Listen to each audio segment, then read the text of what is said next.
I can tell you now the operation is done. It was undergone during the night. The torment is healed. Emily lies before me. She is transfigured completely. Her body is of light. I can let the window open now and hear the plane, and they are no threat.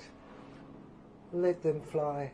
Red blood, redded blood in the predominant glow of colour I can see in her solar plexus, left side, but above the hip bone, the higher breast area. Otherwise her body is light orange, and the white light shines through its skin. Her long brown hair falls over her shoulders in strands. It has changed now from dark to lint. It looks ahead. It flows. Yes, she does. She looks ahead, her profile perfect, her eyes closed as she lays out on the bed. She looks at peace. I took her from the bath. A tremendous upheaval. It was done. It's here. The night. During the night. She had said. That was how we gained our wealth. The ointment. Yes, of course. She said they dissolved. Walls. She used the present. As I listened to her, it changed. She said the walls, they dissolve. Why did she change into the present? I listened to her. I was able to understand the significance of what she meant. They have something, she said. I listened through the walls, between the office and the bathroom in which I stood in the time before, of which I've recounted, of the operation. DJ was there. He looked into her eyes. Yes, it's there now, in the clear light of the dawn. I examine her eyes. Yes, some time after the events led to the confession. I possess them now. Anastasia's, the detectives, mine, the architects, they're all with me. I use them. I use them to convey my sight. Yes, and hers. For that's what I was doing in the lab, the bathroom area. The lab had overlapped from the present in time into there. As I read them back, I saw the matter come back to me as a whole fact. The truncation, the discovery, the resolution, the resoluteness. It all comes back to me now that occurred between the night's early hours and the operation. The sound is not interrupted or hurt now. It's of no threat. I hear it, as it is now, but it's nothing. It's of no consequence. I remember she looked into my eyes. Yes. And then she looked away. In the early morning hours, as I have said. And DJ sighed. I do not know if what he dared to ask was anything at all, but he remained mute and said nothing. Do you want to tell me? He said, suddenly, leaning forward, looking into her eyes. I admired him. He was my father, mature. Her eyelids fluttered for a second, and the blue magnetism that resided in them flashed at him. I crept to the door and watched and listened. The impulse that she had released had died, and I found the dimensions that I had entered had been of extra sensitivity, of the genii, had reduced the fires to embers, reduced the eyes, and narrowed the perceptions. At first, I looked at her, and she said, smiled, there is nothing to guess. Guess? Guess what? She knew I watched her. I knew she knew the object of the quest we were on, and that she had unleashed. Yes, of course, when she'd appeared at the church. Centuries had begun at the turn of the first millennium. The words she said in her eyes. And then they were like red and locked on mine like steel. She stabbed the answers forth. Arthur left the Dalai to me, she said. It was before Zephyr glowed. It was before Zephyr flowed, she said, and there was the lisp again. She was back again. Yes, I could see the black hair again, and she writhed in her chair suddenly and said, she spat it out, they want it when it is converted from lead. We built it up from the lower ground floor, the cellar, brick by brick, and it became a funeral pyre. It's here, there, the X marks the spot. You're sitting on it, in the chair. She said there was a spring of the slick of oil, Zephyr. She faltered here, she stopped. She looked forlorn suddenly, and then it was as if she knew the operation was a foregone conclusion that must be performed. I entered the area. I went to the fire and stroked it with the coals, and it roared again. It was the area of the V. They were open now and wide. 2 lines. A slit. She took no notice of me. She looked away, aside. She seemed almost nonchalant and uninterested. She trusted me. I thought my Emily. Tears came into my eyes and flooded a little as she went on, and I entered slowly, and she whispered. I entered the instrument slowly, but she said we ran out of funds. Oh, she opened her voice again. It seemed to be etching it out. The words, she said, that's where they came in.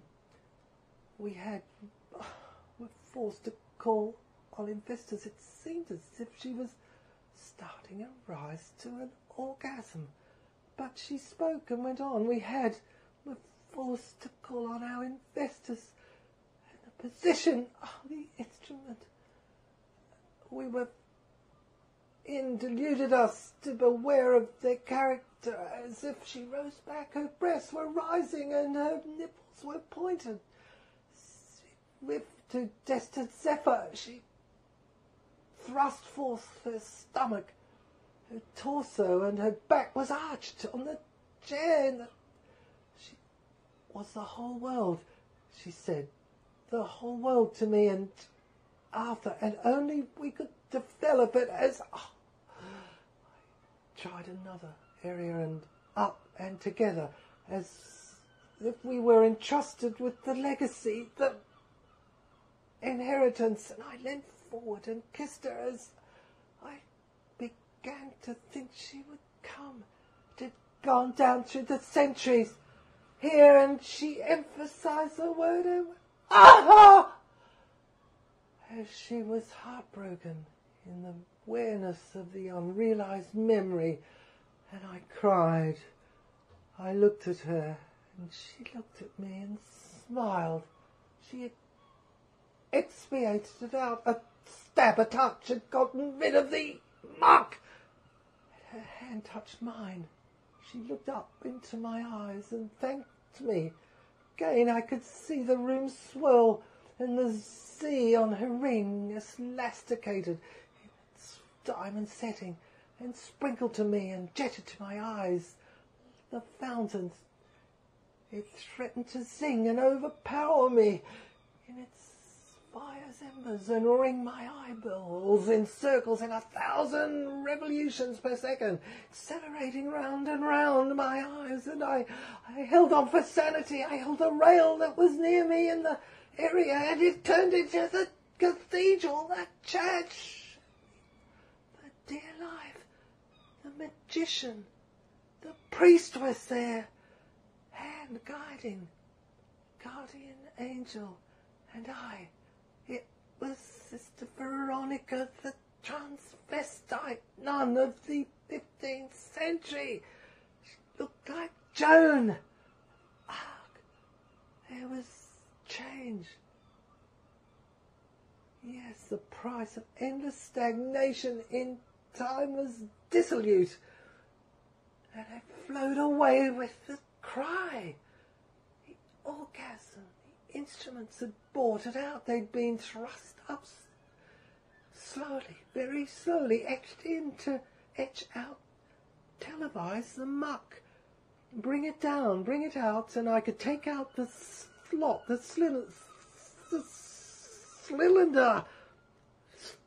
She I was mimicking her lisp. The cylinder. It was a wrap of film, and I took it out and I turned it around and I put it in the projector and I projected it up, and there, unparalysed, with a series. Of course. Yes. Of course I projected it up. Unparalysed her. The vampiress. A pirate. That's what I nicknamed her, Zephyr. S. She was. Her lisp was attractive and sexy, and I kissed her again and tongue-kissed. And she smiled and replied, "That's where."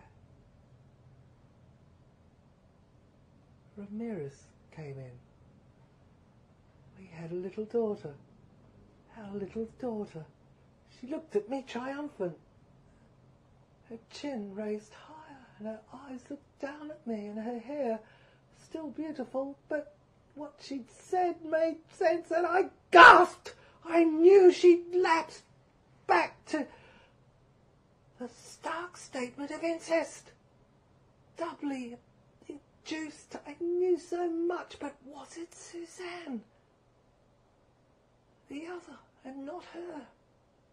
Emily, not her, who committed the incest crime. There I was, listening to a criminal offence. Emily was confused. She shook her head, shaking from side to side, stiff, demenced and insane, creeping up on her, and her whole side walls of her eyes explained her tense condition. She was used. The situation was obvious. The situation was needed. Gawful Christ! Others had mastered her. But whom? Ramirez? Ramirez? Whom I could not believe. Others, knowing them as I did, could have so induced and forced her to conclude that he must have been paralysed at the time and didn't know what he was doing. Influenced, alcoholically induced, somehow duped in his senses and hypnotised, and perhaps by another whose powers enabled him to be so seduced, go through a proceeding that had mocked and knocked and produced Anastasia, who had been used in a manner that was not natural to her true nature, that was pure inner nature. For I knew her real inner nature was a power that was all white and black, shiny, black and all white, the true union condition of the human race, of equal respect, as the lilies of the day, the tulips and the flowers of the lake. I knew it as sure as they bloom, for I had delivered her. Baby, it was before my eyes. I'd done it. I'd delivered her, and she was stronger and super. My inner debate concerned Emily, however. I paused. I recovered from the sense's assault of sensations.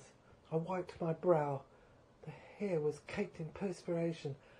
I had reasonably long hair. I wore it in a manner that, well, I thought was becoming of a doctor. But I'd got a little bit mixed up with the Victorian era. Anyhow, combined with modern-day observance of fashion, it wasn't too long, just over the collar, but it seemed to me that there was a power too awful to contemplate, that another terrestrial instance was working in her and on her contemporaneously. At least I'd used the instrument. I'd done instrument's work, and I had the film, and I looked at it, and she did, on the wall as she sat in her chair, and I ran it. Yes, thought she may be unconscious of it, and I must surely not operate again. Imperative? I had to contemplate it. I had to meet with the pirate, the medical name I used for the resonance of Zephyr. That was the resin that was refined from its field, and this was what Alfred had told me, sought out, to found when he the structure built. Yes, of course. Attempted it, at least, with his widow. Of course. But the incest had interfered with it. Of course. Emily, their daughter, masqueraded. How could Emily have cooperated in it? A conspiracy? Was it an attempt to elude the creditors at the time by letting Emily recede from view and hoping that we two, myself and DJ, father, would administer the estate down through the line of the mother? For that was the line of the genii, the insane. Yes, Emily was human, of course. She had been viewed and seen, but used as the vehicle for the birth of the spirit Annie, and the child had become insane before me. I feared and thought the Immaculate Conception had failed. Spirit had entered, but would have to leave and return again to heaven, to the angels. But Emily and Alfred, yes, a high priest of the Genii Secret Club must know, surely. Even though I had hardly known him, as I have said, I had seen the scrolls that had scrolled down and had torn his ideas from the time I had been custodian. Emily's spirit had been in touch with him. I believed that that's what had happened. Contacted from the alive who had died. They communicated with us. Yes, of course, that was what was happening. Had Emily been the grandmother, but masquerading as 19? Or had there been a transmigration of child, of soul, down to the next level? Perhaps that's what had happened. It sent down and levered the line. Yes, I was aware of her, yes, many times. And after she had died, yes, of course. Which one of them would survive? But another force was threatening, and it came from the universe. I was sure. I could feel it, a presence, an anti-life. Yes, it survived in the family archives and brought Zephyr down, threatened its vision and recapitulation. Repeating time. It occurred to me that perhaps the source of this anti-life was the fire. It appeared that every time I lit it, it produced a catalyst for Emily's desire and ire, and mine. The electrons that moved through it may be containing electrons through which it had travelled, a catalyst for impurities. That was my reasoning, but it came to me on an intuition, and I did not dismiss it. It was not the source, it was a channel, its process, its instrument of heaven and hell to the universe of earth, like Jersey. Yes, in the poem, and who had conversed in the first. Yes, of course, Battle of Angels. Were twin forces producing themselves through the avenue of these electrons, using them as a conduit to create an obstruction to her creativity, her cure, her activity. Had she duped Arthur when on the influence of this force, and it was superior negatively in her universe of her mind, her soul, and Arthur, paralysed after the fire in 1940, had been duped by this little girl when she had grown up to be a young woman in the 1960s, and Emily had appeared, and she reduced.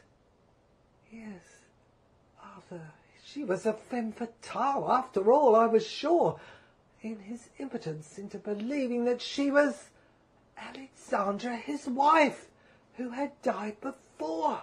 He was in a blindfold, a mental blindfold, as he sat paralysed in his chair and puffed on his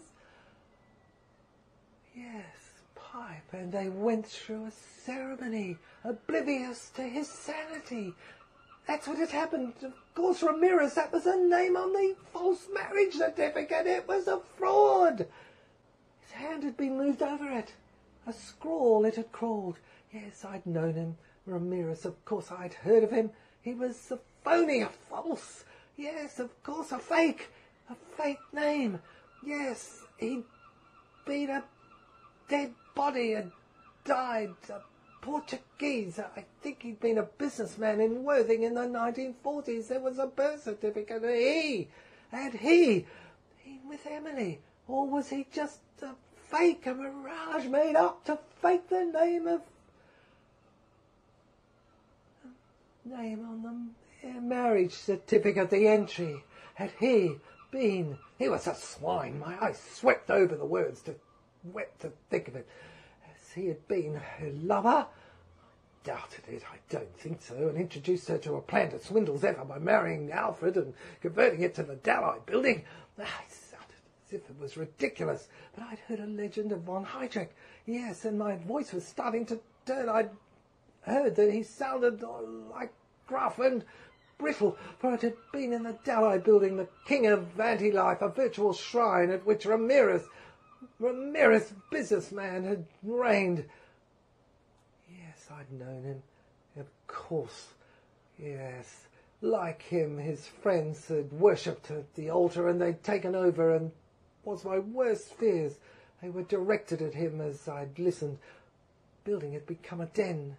The 1970s, house of hell, home of anti-life practices and frolics, and it grieved my heart to suspect that Emily had been there under the influence of this force, this anti-life, and may have been rolled over and part of this conspiracy.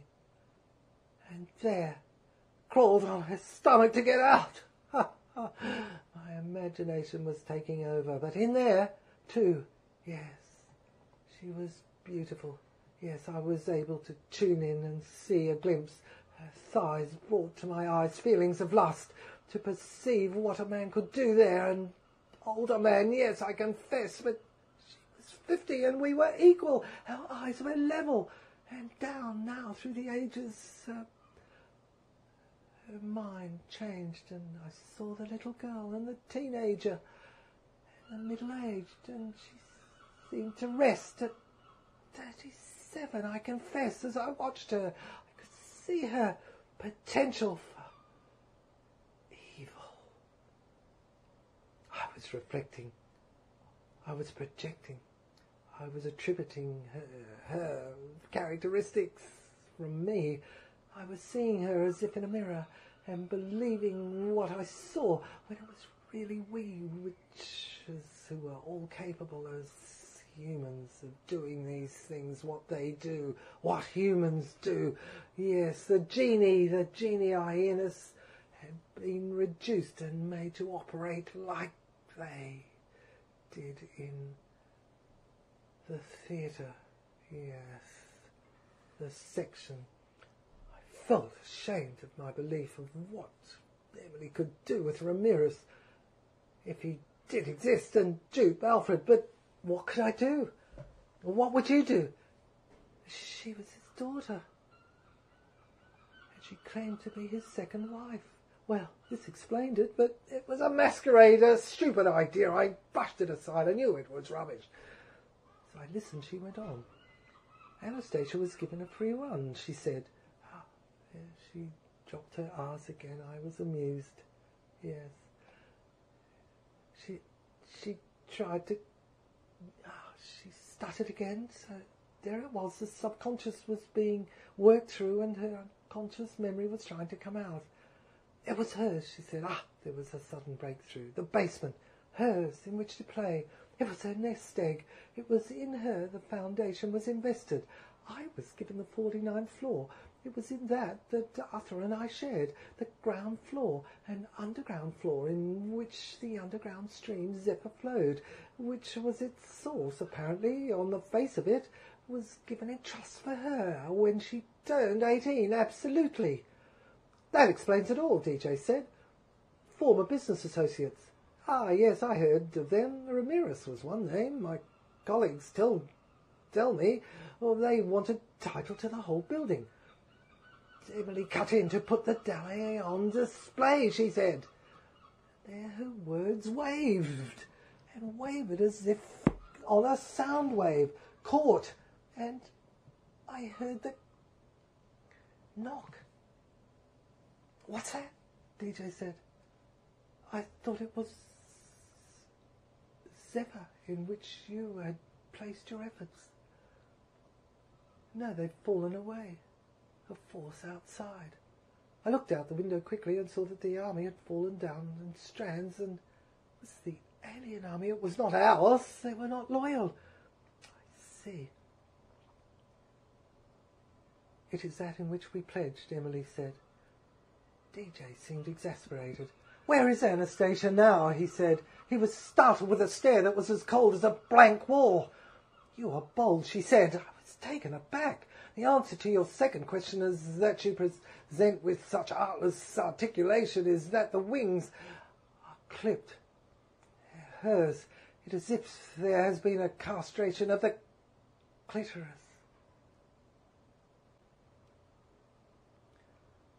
You are bold, she said. I was taken aback. The answer to your second question that you present in such an artless articulation is that her wings are clipped. It has been a castration of the clitoris. I was shocked.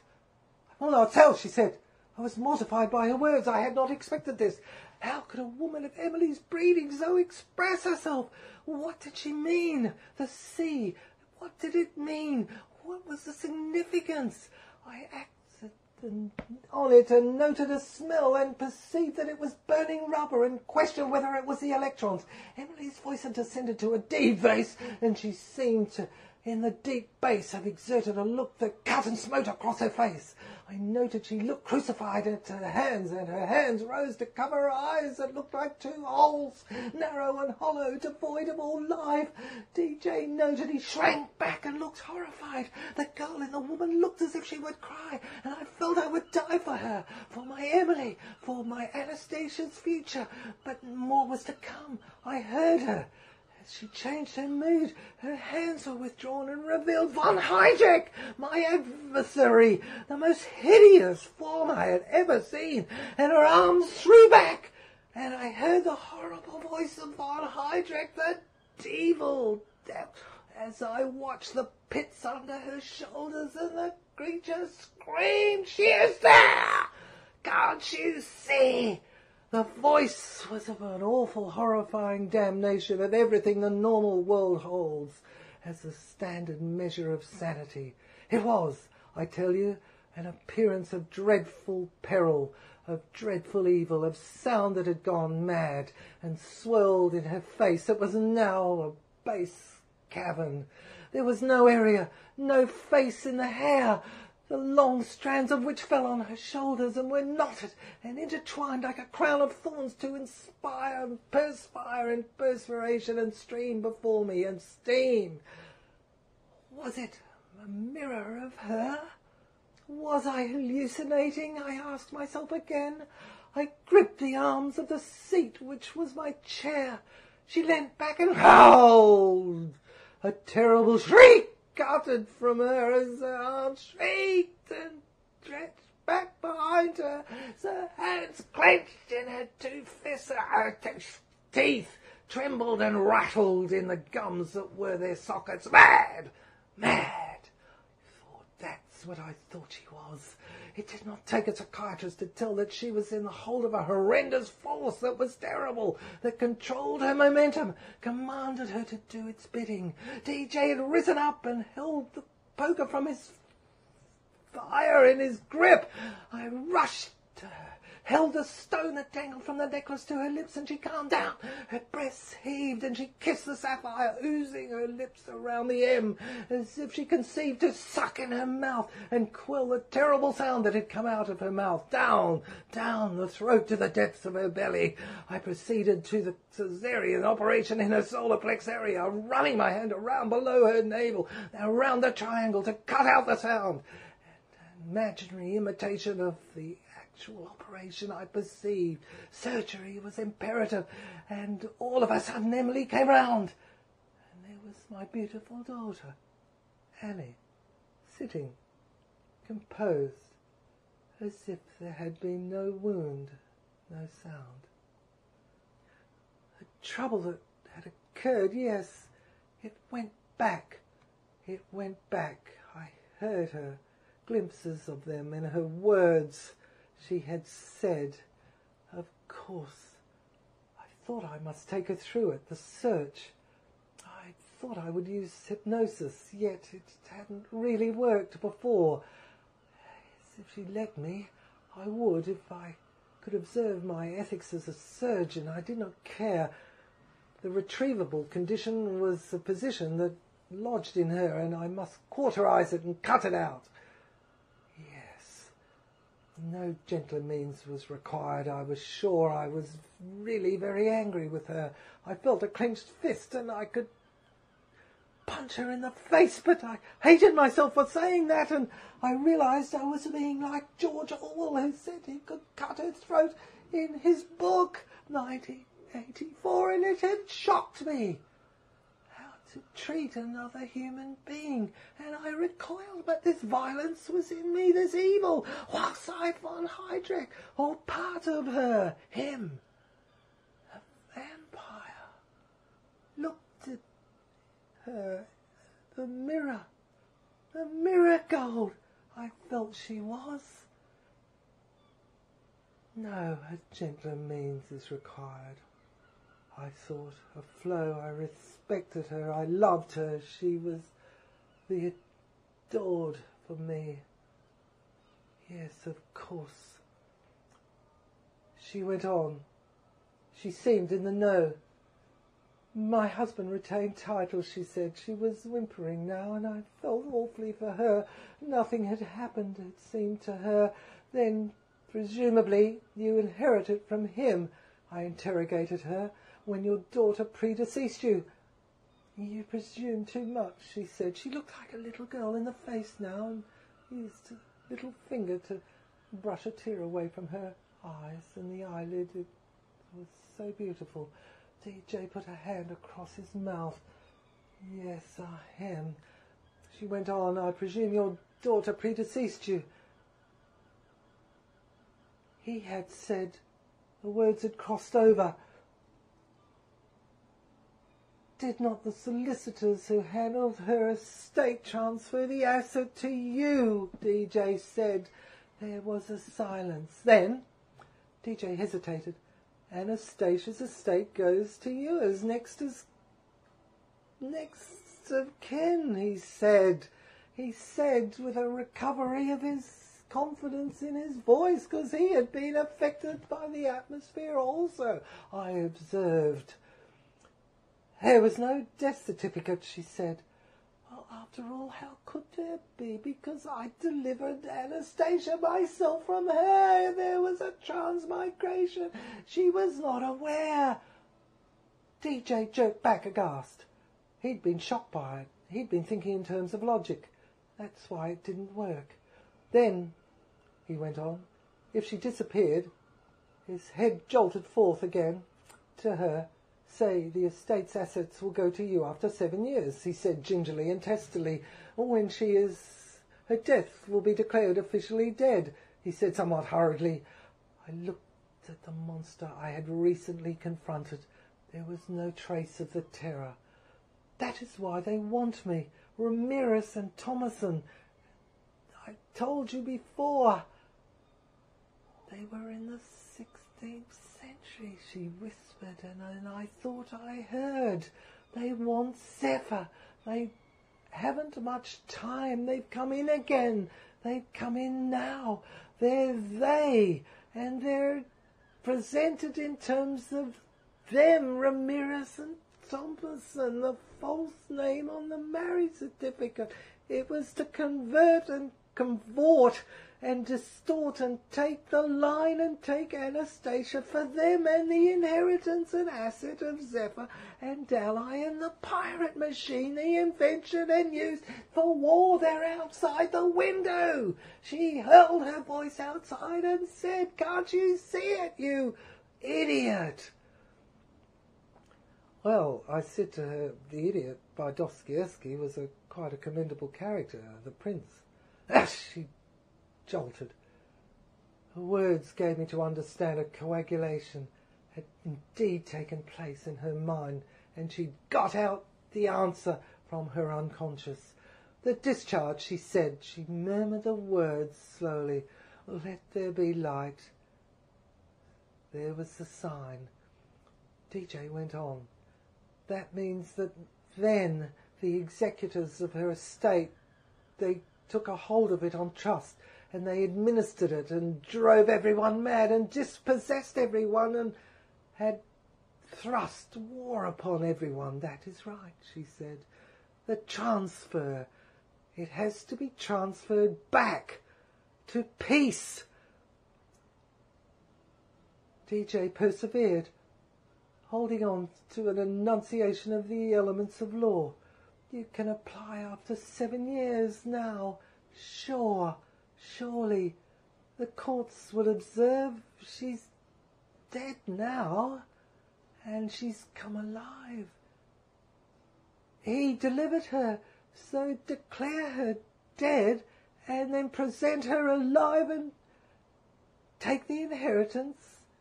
Both sides work. You get... It's win-win. Courts will observe, he said, in a simple prose. That was his tone. That he was friendly I could observe and revered. The events, monstrous as they have heard, seemed to have shielded and subsided and ricocheted and gone away and converted our manner towards her to one of care, one of empathy and sympathy for her pity, no more, her disposition. You did not remember, she said, in a voice that awakened a freshness of face in her. Yes, of course, she said, her voice. It was not quite hers, though still, and perhaps I wondered whether they were making another assault now. For she panicked a little. They want it now. They've come down. It's the 17th century, 1960s. They want Antoinette. You see, they took it in turns. Each revolution took, and they murdered it in the reign of terror, and we got to turn and change and keep it and administer the inheritance properly and not hurt. Yes, I see. They don't have credibility to make an offer, she said, breaking almost into a swinging straight way of speaking like Australian. And I feared they'd make me an offer to cover the potential and take advantage of us, of Zephyr. They couldn't raise the finance at last, thank God. Do you not remember the earlier centuries? I feared she would tear her hair again. They need it now. They want to force me out. She shouted. All the source will be taken from Anastasia. Now. I calmed her. I calmed her down now. I calmed her down. And she stopped. As I comforted her, I took her to bed.